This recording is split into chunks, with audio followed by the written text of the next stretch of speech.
how's it going? Aussie Quad here. So if you saw my last video, you would have heard in there that I said that I had a pressure mark. So I've been off, well, not a pressure mark, but a bruised arsehole. So I'm going to explain a bit about what happened, how that happened, and what to do if you ever do get marks and shit on your butt or anywhere under your legs, anywhere where there's pressure. And yeah, anyway, I'll get into it.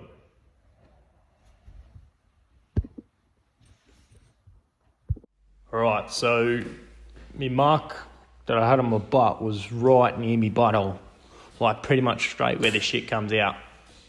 So I'm not going to put a photo up of it showing where it is because it's nudity. It's an actual butthole. Your butthole's there. It was next door to it. It was right there. So I'm going to draw a picture of it for you. Yeah, this is me drawing on my iPad. So it's not the most artistic, lifelike drawing, but yeah, you get the idea of it. So anyway, it was a normal night, getting into bed, and hopped into bed. Every night when I get into bed, I'll make sure the carers check my ass to make sure there's no marks or nothing, because any red marks or something, if there's something that's not normal, I'll go on my side for the night, check in the morning, make sure it's not there, because if the mark's there in the morning, I know it's like a pressure mark, and you don't want to get any worse than, stage 1 pressure sores or anything, because you're in bed for a long time and it fucks your eye up. So get into bed and check my ass out, and she goes, "Oh shit, what's this black thing? That wasn't there this morning." And we had a look, and to me it looked like I was just, when we took a photo of it, I just saw purple black mark, and I thought it was a stage 4 pressure sore straight out. So my face went all hot and felt sick, and it wasn't until after I took the photo and the next day when I was lying in bed and I looked at it properly, could see it was more of a bruise. So yeah, it was pretty much a bruise, and from what we could see, the angle of it and where it was on my butt, was thinking that maybe the slide board had come in at a weird angle and hit my butthole and then sort of scratched it.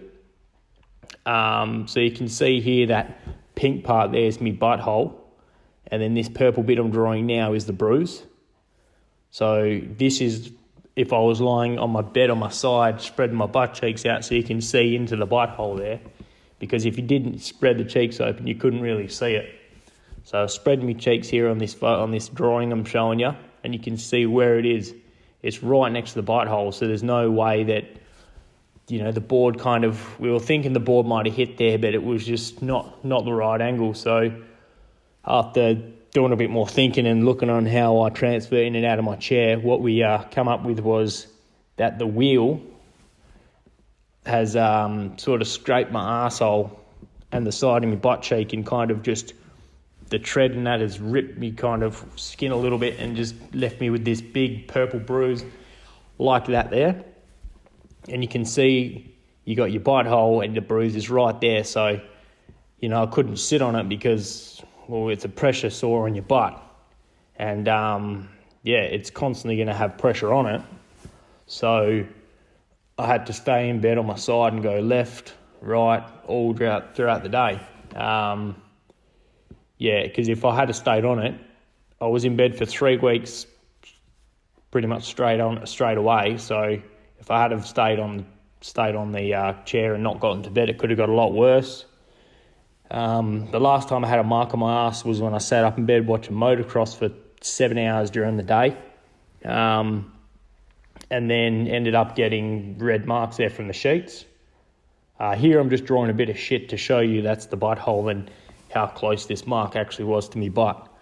But yeah, so I had this just red marks on my butt, and I was in bed for 2 weeks. So this bruise that I've got here was 3 weeks side to side, and then when it started looking like it healed a bit, I was able to get up a bit more.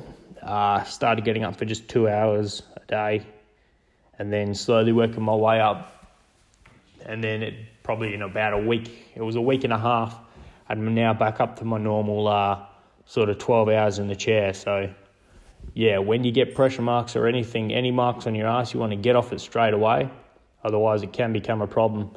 You know, the Baytek Toowoomba bloke was telling us that he was in bed for 18 months with a broken tailbone or whatever and marks on his ass like that. And I've heard of people being in hospital for 3 years with marks and shit. So any red marks on your ass that aren't normal and don't go away overnight, get into bed, stay in bed. You'd rather be bedding for 3 weeks than 6 months. So I'll chuck the photo up of just the bruise. I've cropped out the arsehole and everything so you can see where on this drawing the bruise is, and this here is the bruise. So it's pretty full on. And yeah, so I've been in a chair for 9 years nearly now, and that's the worst thing that I've had medical wise on my ass or marks and anything. Yeah, so you just got to be careful when you're transferring.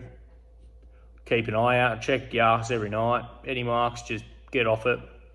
Don't risk it. Don't try to push it and say, oh, it'll be all right. Well, one day will do, because it can just deteriorate like, I can't clip my fingers, but you know, it can deteriorate so quick.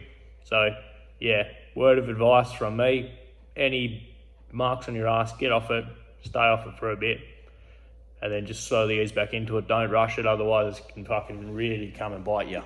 So yeah, anyway, a bit of a different video, but cheers for watching. See you next time.